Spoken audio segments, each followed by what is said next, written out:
Welcome back to Tea Time, my friends, a place where I muse about my gender transition experience and in the process aim to comfort and inspire others to a greater level of self-awareness. I feel like I need to reintroduce myself since I've been away for so long.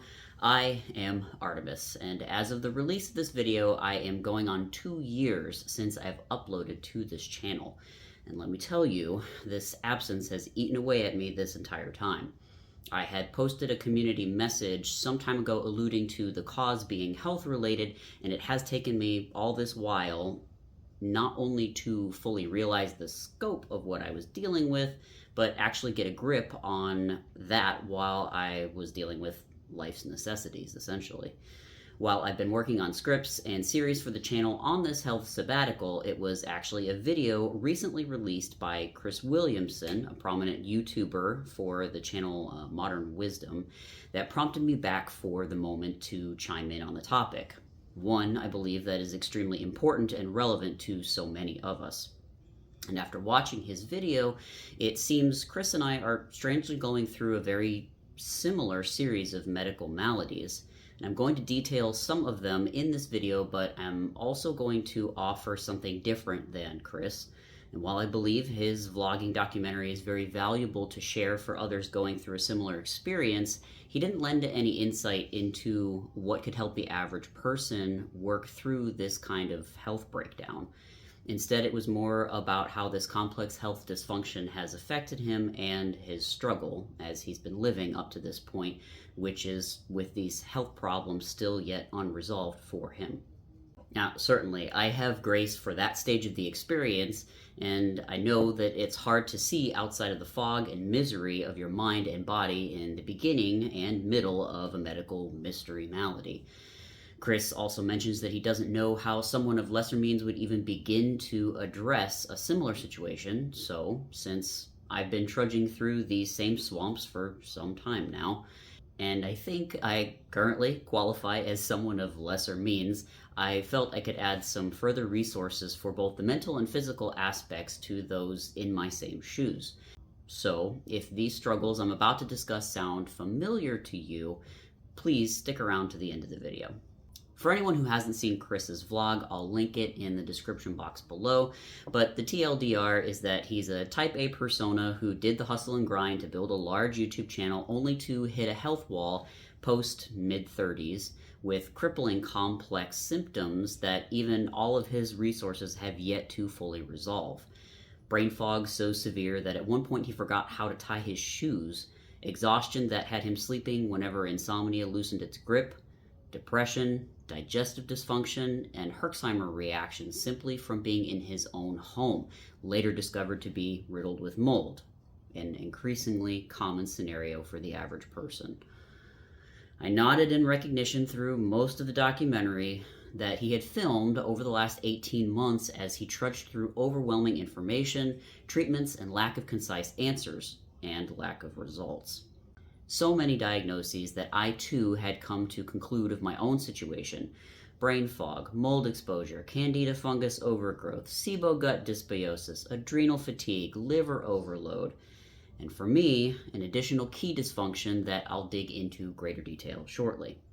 For a type A persona, of all the symptoms mentioned, I can speak from experience and say that the loss of mental acuity, what is broadly labeled as brain fog, is our own personal hell. Chris corroborates this in his vlog.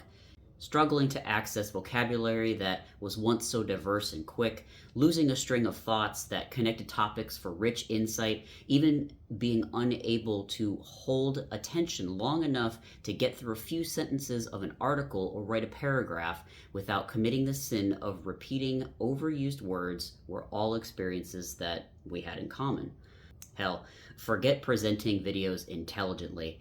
I found myself sometimes just standing in a room, staring off into space because I couldn't remember what I was doing there or what I should be doing there, literally struggling to keep from going cross-eyed. Decision making was impossible. I sometimes had almost no access to words at all, which was terrifying. Reaching this kind of dementia when our passion was learning and discovering wisdom to unravel ourselves and share with others was devastating and felt like a prison sentence in solitary confinement. Worse, it made my struggle with perfectionism seem insurmountable, because if I had trouble feeling confident that my videos were as articulate, holistic, and helpful as possible before, I knew painfully how inadequate they would be now. I had also begun to experience noticeable fatigue, lack of motivation, digestive dysfunction, joint pain, and most notably, a disturbing heart arrhythmia. In the beginning of my attempts to resolve symptoms, and before I had seen Chris's video, I knew it would be terribly dogmatic and irresponsible of me if I didn't investigate my testosterone dosing as a potential culprit. I could hear it in the comments section if I released a video detailing my trouble with no solution, and the elephant in the room being my cross-sex hormone usage. So, being committed to using myself as an experiment, I stopped testosterone for a bit over 6 months and watched as my original set of symptoms remained and new ones appeared. At least I could say that it wasn't the tea, and so I kept on researching. And as a side note, another series I will eventually publish on this channel as a result of all this digging will be addressing multiple medical maladies for which testosterone dosing in transsexual females is often blamed, but not actually the cause. When Chris released his video, I had been struggling for almost 2 years, and our shared symptoms bolstered my suspicion that these troubles were not related to cross-sex hormone replacement therapy. Now fast forward to today, the start of 2026, and I think I'm actually on the downhill slope of resolving this complex set of health symptoms without having anywhere near Chris's financial or treatment resources, and I want to share this with you. Perfectionism and some remaining brain fog be damned. Now, as I mentioned before, the brain fog was the symptom that started to get my attention. Type A people will push through most anything until they literally can't anymore. And we'll talk more about this later. I thought I was going through an early menopause due to the testosterone and my mid-30s age. But when ceasing testosterone didn't fix this issue, I was forced to look elsewhere. And like an episode of House, I waited for the next symptom to give me further clue as to where I should begin. And it hit me at the top of a slide in a water park at 11 in the morning. My heart started racing, I began to shake, and tunnel vision crept in. My poor wife started shouting for a medic while I turned a shade of white that would make a corpse look rosy. The lifeguard who arrived asked me what was wrong, and I couldn't articulate anything beyond, "I don't know." I had once again lost my ability to access even basic language and was terribly confused. A diagnosis at the ER later was just dehydration and low blood sugar. Simple, but I wondered why it happened so severely. And then it began happening in the middle of the night. I would wake out of a dead sleep with a racing heart, brain fog, and vicious shakes. Then I began to experience PVCs and PACs, premature ventricular and atrial contractions, what people described as skipped heartbeats. It would literally feel like my heart would stop within my chest and then resume beating with an anxiety-inducing thud. And it was happening hundreds of times in a day. A trip to the cardiologist produced absolutely no answers other than, well, your plumbing and electrical look good, you're fine, just reduce your stress level. I had mentioned that I'd had a recent ER visit due to low blood sugar, but he poo-pooed the possibility that my heart issues might be caused by it. He said that he could just tell by looking at me that I didn't have anything relating to diabetes. I think it's crucial to note here that he had suggested beta blockers based on his original diagnosis of it all just being related to stress, guessing that the palpitations were from high cortisol levels. He did not, however, order a test for fasted blood sugar, which not only would have given me answers sooner, but would have made him realize that prescribing beta blockers would have put my life in further danger. It's also worth warning here that I'm seeing a surge in advertisements for beta blocker supplements marketed as anxiety reducers or performance enhancers for people who need to make public or corporate speeches that struggle with focusing through fear in these instances. It would seem to me that this is a disaster waiting to happen. as diabetes is on the rise, and it is well known that taking such medications while diabetic is dangerous for many reasons. I won't go into it here, but I encourage you to do so if you may be affected and considering those beta blocker anxiety reducing medications that are being advertised on places like Facebook. With all of this information and disappointed in this medical professional, I revisited the possible sugar issue and stumbled upon a term called hypoglycemia, which fit most of my symptoms nearly perfectly. Essentially, my blood sugars were crashing often. My morning blood sugar was reading in the upper 60s, and while this number might be considered healthy for some, what mattered was that my intracellular sugar was low, and I experienced symptoms of low blood sugar at that reading number. My friends, I had discovered that I had joined the Wilford Brimley Club. I'm Wilford Brimley, and I'd like to talk to you for a few minutes about diabetes. Yep, diabetes. At 36 years old. I learned that you didn't have to be overweight to have problems with insulin, which was an ignorant belief that both I and a much better paid medical professional believed, a problem that beta blockers would have exacerbated. And further still, there are many different types of diabetes and stages that one can be in, whether reversing or worsening, leading to different symptoms at different times, making it difficult to pinpoint a source cause. If you're confused because you thought diabetes was associated only with high blood sugar and insulin resistance, then you and I had something in common before I started researching. More on that later. I did more digging on diabetes, and as I said earlier, I learned that the beatus amongst those in my age bracket here in the United States is on the rise, and a single culprit continued to be named. The standard American diet, also appropriately known as SAD. There are many content creators doing stories on this, including such delicacies as the diabetes in a cup Starbucks and Dunkin' Donuts drinks, and warnings of common food additives like maltodextrin being akin to sugar on steroids. Many processed foods are so broken down that they are essentially pre-digested, loaded bombs of insulin's worst nightmare, hitting your bloodstream with no resistance and being of such heavy carb load that their glycemic index is actually higher than pure sugar. It's hard to say if you can even call it food anymore, and yet this is a large portion of the product available on the shelves of most grocery stores. Worse, some of it is advertised as health food or healthier alternatives to our favorite junk foods. Take, for example, the brand 7 Sundays Cocoa Krispy cereal to be found at Target. Just 3/4 of a cup of this nuclear glucose Trojan horse, and my blood sugar spiked to over 200 milligrams per deciliter. I'm going to show you the screenshot of the CGM that I'm wearing as proof. Even good old pie and ice cream through the holiday season didn't have the same detrimental effect on me. That's a rabbit hole for another day. Practicing 20/20 hindsight, as I was attempting to lower my blood sugar intake in the early stages of rectifying my health, many of my worsening symptoms could be attributed to the withdrawal from sugar, as in like an addict of any other drug. Anhedonia, the lack of motivation or care that characterizes chronic depression, crept in along with moodiness, anxiety, shakes, and more brain fog. As they say, it had to get worse before it got better, but this made discerning whether I was improving or not an almost impossible task. In these early stages, the litmus test was, but did you die though? If the answer was no, then anecdotes of others who followed these steps with success became the light at the end of the tunnel.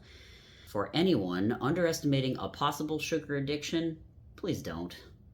There's a reason it sells almost as well as the other S word, and big food corporations put it in anything they possibly can to ensure profits, at least here in the United States. Anyway, my problems at that point seemed understandable, knowing that I had been on the SAD diet, the standard American diet, my whole life, yet daunting as I read labels after labels and found either sugar or starch additives worse than sugar like maltodextrin in just about everything, with the realization mounting that I would have to make much of what I ate from scratch and meal plan very carefully. From there, I discovered T.C. Hale and his group called Kick It Naturally on Facebook. They also have their own website.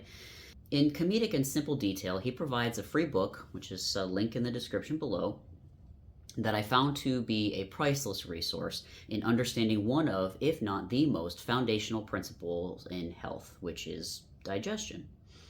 While his book is marketed more for folks who want to or need to lose weight, likely because this is the more common problem for the average American, his information is nonetheless applicable to every single person.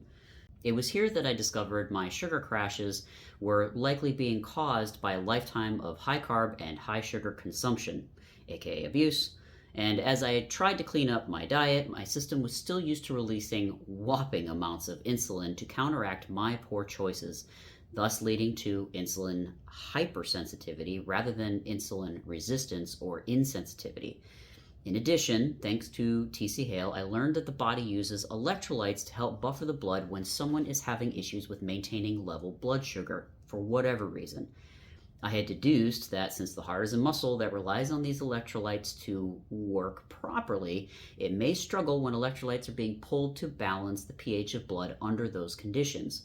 And sure enough, after just 2 weeks of being more mindful about my sugar intake and giving my body a chance to recalibrate, consuming homemade beef bone broth as well, the PVCs and the PACs went away, at least for a while. It would be a few more months that I would struggle with these irregular heart rhythms, but this brings me to what was my next revelation and the next health hurdle in resolving what I believed was a gut microbiome imbalance. Again, after reading and listening to T.C. Hale's material, I learned that in running my body on higher carbs and sugar for so long, in addition to causing myself diabetes, I gradually lost my need for higher acid production in my stomach. Given how easily those foods were broken down, it just wasn't needed. Remember, pre-digested, processed food product? Yeah, it's a non-nutritive cereal varnish. It's semi-permeable, it's not osmotic. This, in turn, changed the pH of my digestive tract, which made my GI system a more habitable place for certain types of fungal and bacterial strains like Candida and H. pylori that further worsened my condition. Unable to digest my nutrients properly, I surmised, the heart arrhythmias returned. So, for the new year, I gifted myself some blood work through a website called Jason's Health, performed at a local Quest Diagnostics lab, based on some guidance from doctors who had posted on YouTube about diabetes and some of these other conditions. One parameter recommended to check was C-peptide, which is produced in a 1-to-1 ratio with insulin and stays around in the bloodstream longer for us to be able to test. For those having issues with insulin resistance or a typical type 2 diabetic, they will have a high C-peptide number. For people in the stage of diabetes where the beta cells in their pancreas are no longer producing much insulin, their number will be low. This is seen in late-stage type 2 diabetes, where it is thought that the beta cells simply begin to perform other work, what is sometimes called beta cell burnout, or in type 1.5 diabetes, also called LADA, or late adult onset diabetes, where the cells are dead due to an autoimmune response. The first is reversible, the other is not. My C-peptide number had been in decline since I started measuring 2 years ago, now most recently reading at 0.87 nanograms per milliliter, furthering my theories that much of my troubles had been related to diabetes, the standard American diet, and the gut dysbiosis that it creates. So, when I say my New Year's resolution is to eat better, it's especially because I want to attempt to avoid becoming insulin dependent, if at all possible. The test for LADA is much more expensive, called the GAD65 antibody test, but avoiding insulin injections for as long as possible or even reversing diabetes entails the same treatment. Essentially, avoid the standard American diet and keep carbs and sugar low. In regards to LADA type 1.5 diabetes being on the rise, we still don't have answers for that condition either. Why the immune system suddenly begins to destroy its own beta cells. It wouldn't surprise me, though, if it had anything to do with, say, new vaccinations or any of the chemicals we are exposed to on a regular basis. So, For 2 years, I followed the protocols laid out by T.C. Hale for the particular symptoms that I had, and in his free book, he teaches you how to use basic health markers that you can measure yourself with easily accessible medical tools to begin to address your own unique symptoms. This video would be entirely too long if I went through all the symptoms I had, why they're related, and what I had to do to slowly start working through them. It's already a long enough video. It's been an exhausting but rewarding time learning and working on it, though. I have also hybridized T.C. Hale's approach with information and tools presented by Dr. Ruscio, a gastroenterologist that I also found on YouTube, linked to his material in the description box as well, and anticipate to eventually make a full recovery. It has been years that my troubles were in the making, and so I suspect it will take some time to reverse them. The good news is, at the release of this video, I have finally achieved the longest stretch of time without those PVC and PAC arrhythmias many days in a row. There was one single addition and one single takeaway that I made to my supplement list that achieved this final resolution, I believe. And again, it came at the illumination from a video released recently by T.C. Hale, which talked about the best type of magnesium to take if one is prescribed to do so. Magnesium, for anyone wanting the quick, nerdy science mechanism connection, gets depleted in diabetics and those with a fungal overgrowth in the gut and is an essential electrolyte for normal heartbeats. I had cycled through taking magnesium oxide, magnesium citrate, magnesium glycinate, magnesium threonate at various points, and was also taking a standard dose of no sugar electrolyte powder because I suspected a magnesium deficiency after all of my research early on. However, the key came when I dropped all of those types of magnesiums and went for magnesium malate, a version with malic acid which helps clear lactic acid buildup from the muscles, after watching that T.C. Hale video. Now, for anyone who has attempted to navigate the sea of supplementation, you'll quickly come to find there are multiple factors to consider. Things like which form of supplement to take, which company to source from, what time of day, how to take it, how much to take, etc. If analysis paralysis chose a playground, it would be GNC. Incoming personal reflection moment. This was one of those times when solving the problem wasn't the focus. It was simply coping with the enormity and lack of clarity of all of it. Here, I had to come face to face with my own definition of the phrase, let go and let God. It might be easy for us to focus on the importance of physical health when we clearly notice it failing, but mental health is the quiet scaffolding that props up the conscious part of us when the rest is falling down. Developing a faith that eventually I'll get through it, along with some strong emotional regulation skills and tempering my perfectionism, went a long way to not adding mental anguish to my physical situation. If any of these physical issues of mine actually could have been attributed to or exacerbated by stress, as the docs so like to say when they can't find an answer, it's just in your head, then practicing good mental health skills were a crucial piece that Chris failed to emphasize, and I strongly advocate.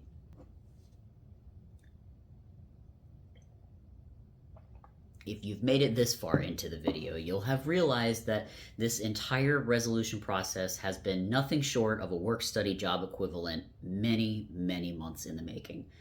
One thing that I don't think can be overstated as a nugget of priceless wisdom is that we as humans tend to get discouraged without quick results.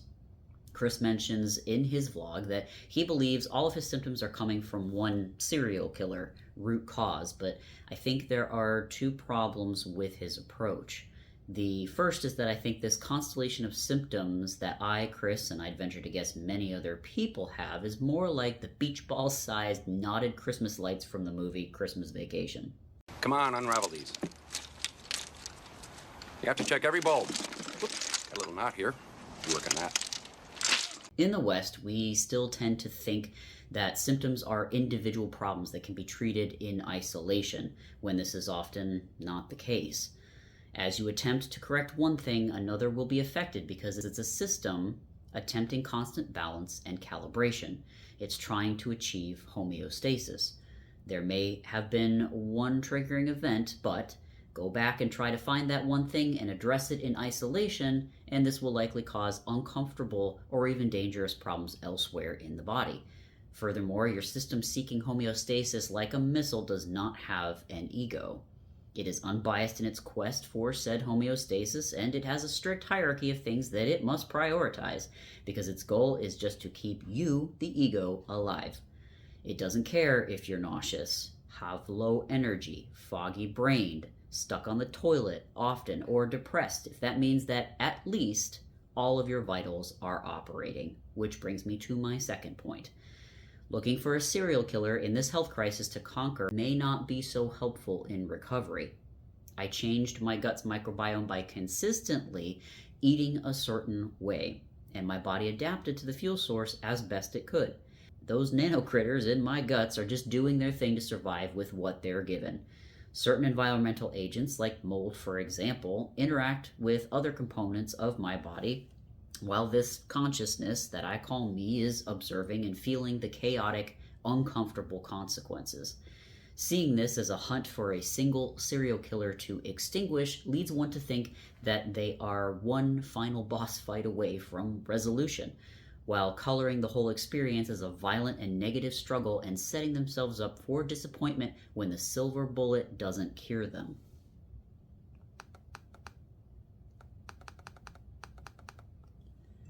Granted, much of the human spirit seems to love this sort of divide and conquer story, but I'd like to offer a different perspective. What if we started from a mindset of attempting to create a more harmonious balance rather than to eradicate something we don't understand or respect? What might happen if we adopted a mentality of building the ecosystem equilibrium we enjoy, focusing on inviting what we want rather than fighting what we don't want? If you'll entertain yet another cultural buzzword, what if we cultivated a vibration of cooperation and took action inspired from peace rather than war? In my experience and opinion, focusing on the vibration of mutual respect rather than demonizing the other is not only a far more pleasant emotional experience, but tends also to come with more peaceful results. And it applies at every level of life. In the case of this health crisis, it allows me to step back and look at the system of my body as a whole, with no single solution to symptoms nor enemy to blame for my discomfort, just as a vast web of life constantly working to exist, with me somewhere in the middle of all of it. Look, I get it. No one wants to hear faster. Patience is a virtue. Patience is a virtue when they're suffering in some way. Or, love is the answer, man. Just hug those little gut demons terrorizing your life. Or even, your pain is all in your head. It's just a matter of perspective. Do some meditation. Realign your chakras.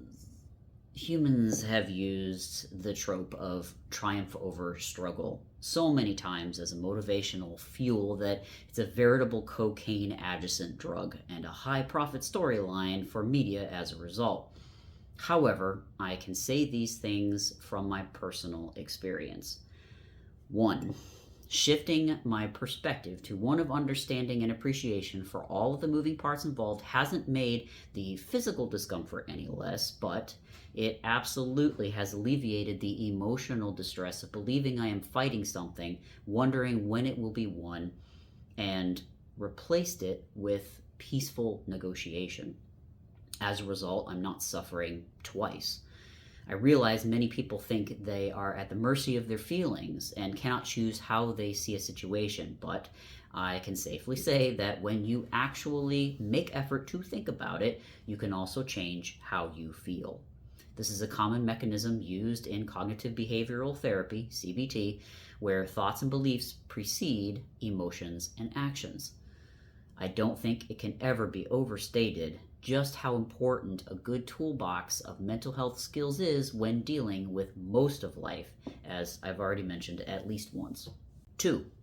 If you quit one well-researched potential avenue for your desired outcome too soon because you're looking to slay one single culprit and not seeing desired results quick enough, Instead of understanding this interconnected web that you are, you could be robbing yourself of the health and equilibrium you seek.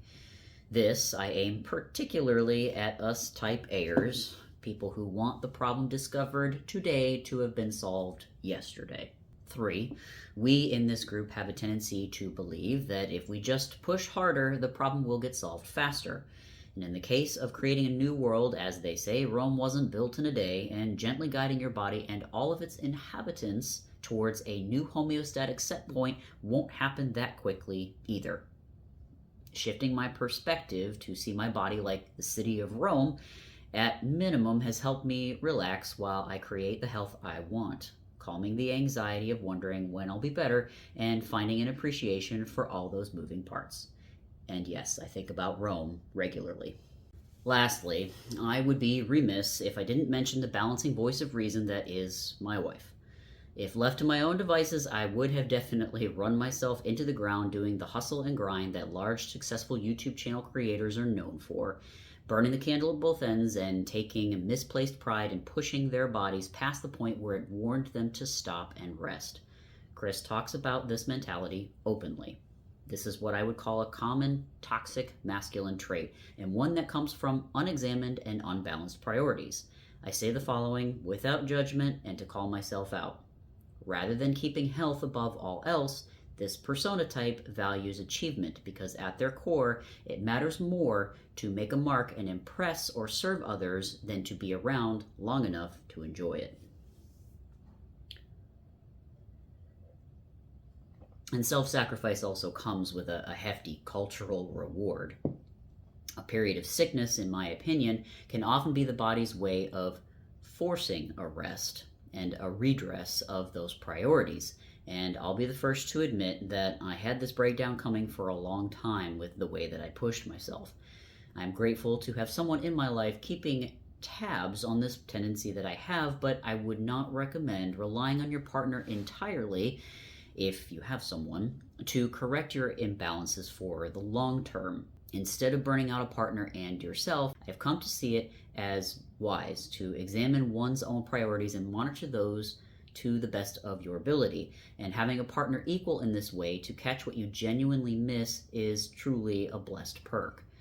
As an added bonus in this age where the dating world is dicey, doing this inner work to balance yourself gives you both the ability to discern partners from codependent parasitic types and appeals you to those who would complement you in the way many people dream of in the ideal relationship. You know, I can't say that I expected this video to end on a note about the importance of inner work, balancing priorities, and appreciating relationships. But just as our bodies are an interconnected web of life, so too are its themes. I've come to realize that writing scripts for this channel are as much about journaling for me and integrating lessons as it is bringing information and perspective to you all. And I aim for it to be as helpful to you in sharing. As always, I welcome your comments for personal growth, feedback, and connection. The mentioned links are all in the description box below, and I look forward to engaging more with you all in 2026 and beyond. And one last thing. My health is not the only thing that has gotten an upgrade these last 2 years. I've also become an affiliate of an organization that I deeply believe embodies the principles of personal responsibility and ultimate freedom. They are cultivating a community of integrity that I have long hoped to see. And best of all, they are working with me to exit the corporate taxation system legally, and while allowing me to maintain the rights and privileges of the original United States Constitution, even getting me a 100% refund of taxes that I paid in the last 3 years. It sounds unbelievable, but I wouldn't endorse them if it were untrue, illegal, or I wasn't completely on board with their purpose. This path won't be for everybody, but if you are curious and want to learn more about their networks and services that they offer, you can do so at my affiliate link in the description box below, and any material that you purchase through this link will benefit me too. To get a good understanding and a start down the path of freedom, I recommend their $7 course, First Steps to Freedom, located under their courses tab once you register for free on their website. So thank you all for hanging around with me for tea time, and cheers to 2026.